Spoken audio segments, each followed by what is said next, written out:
All right. All right, here we are at the Duotone booth with Sky Solbach. How's it going? Going great. Awesome. Winging, the new thing.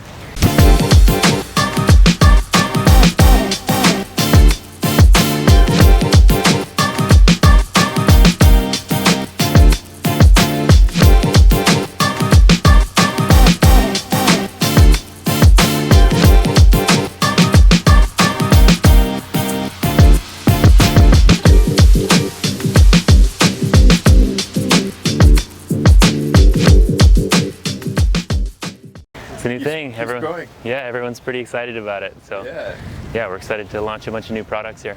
Cool. Yeah. Let's take us through some of the new boards. Yeah, so these are our 2023 Team Edition models. So I'll go through 3 different models here. Yeah, probably the first thing to mention about these boards is it's a brand new construction for 2023 for our Team Edition. Yeah, with all the crazy stuff people are doing on wings these days, we definitely felt the need to beef up the boards a lot and make them as strong and light and stiff as possible. So this is a full PVC carbon sandwich construction. It's very similar to like a windsurf board construction.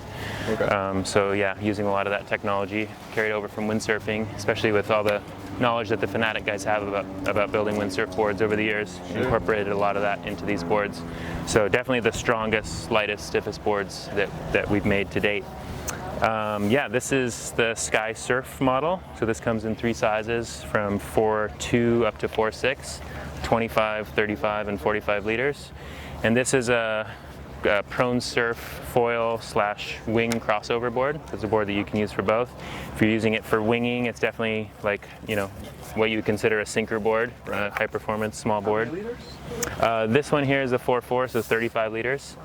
And compared to last year's board, we made a few different changes. It's got a very similar outline to last year's Sky Surf, but you'll notice it's got a brand new rail shape. Last year we sort of had straight bevels, now we have this concave bevel.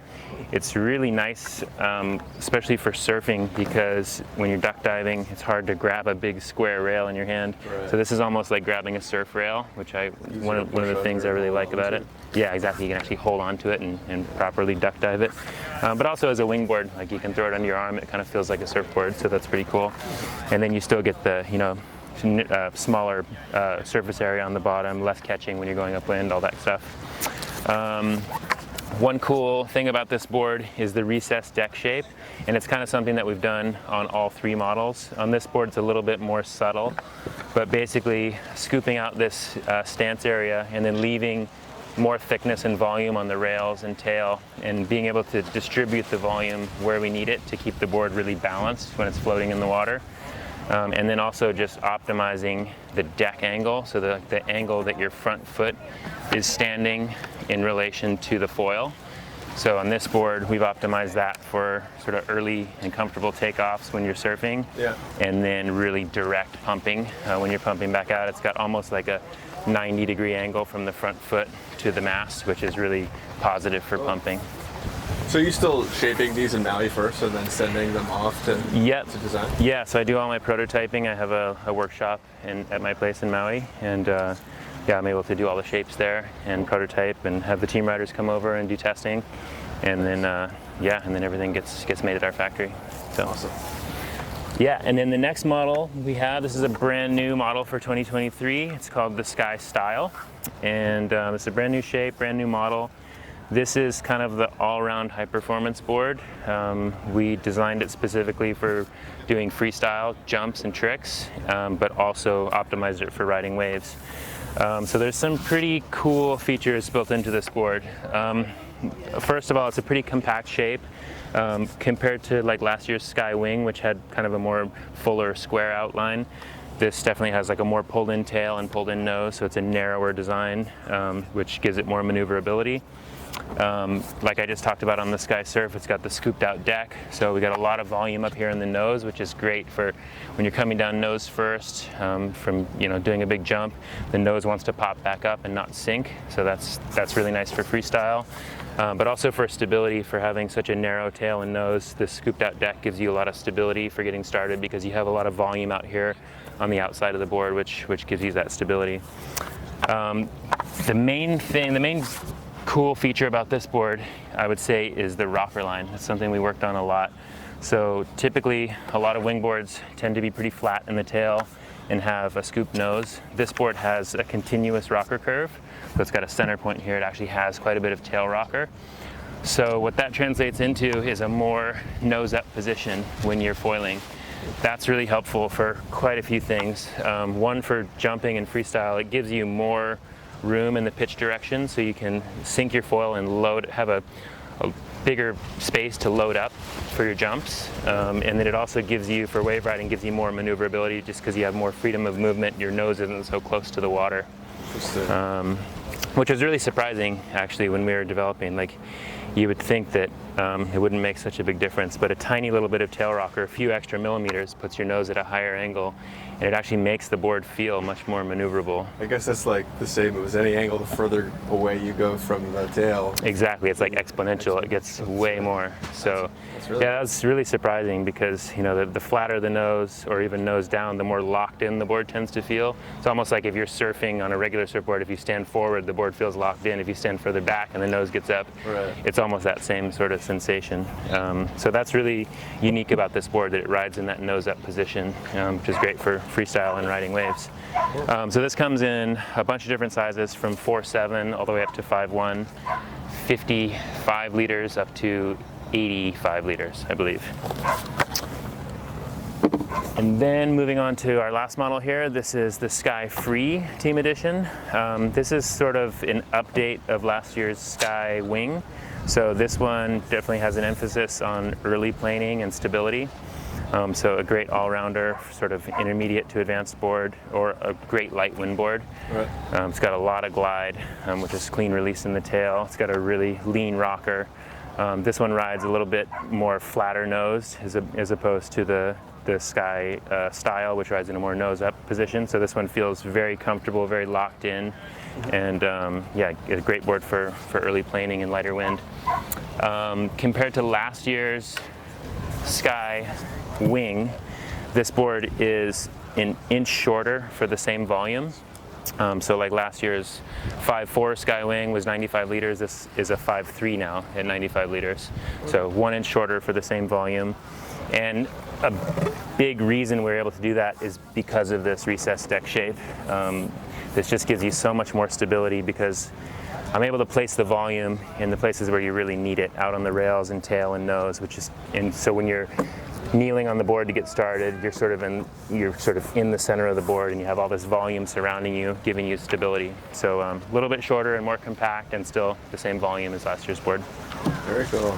So, like the nice thin corduroy deck pads. That's one other thing to add is we've thickened our deck pad just slightly from last year, so it's a little bit thicker and a little bit softer than last year's deck pad, which was some feedback we got. So yeah, I love this pad. When it gets wet, it's super grippy, but it doesn't tear up your knees like a diamond pattern does. So yeah, it's a really nice deck pad for a wingboard. Very cool. Well, thanks for taking us through that. Cool. Hopefully we might be able to get out there on these soon. Yeah, looks like we're getting a little east wind. All right, here we are with some new wings. Yeah, we got the new 2023 wings here. We can start with this one here, which is the Unit for 2023. This is a brand new shape, developed out of last year's Unit shape. So who's the Unit for?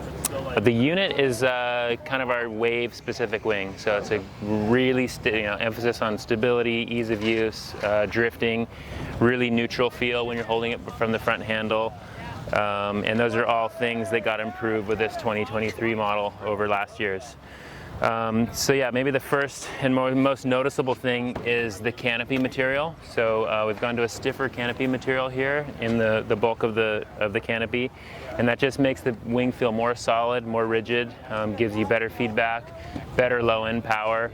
It's really noticeable when you're pumping to get up on foil. You just get much more feedback, so much more like effective pumping to get you up on foil.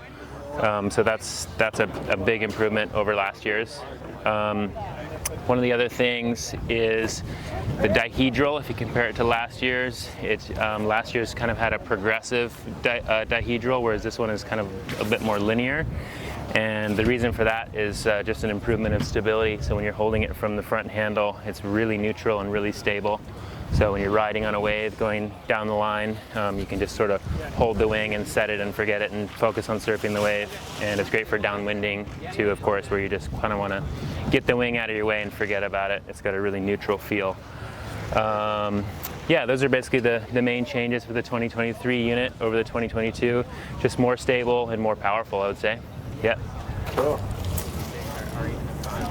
Then we have the unit D-Lab.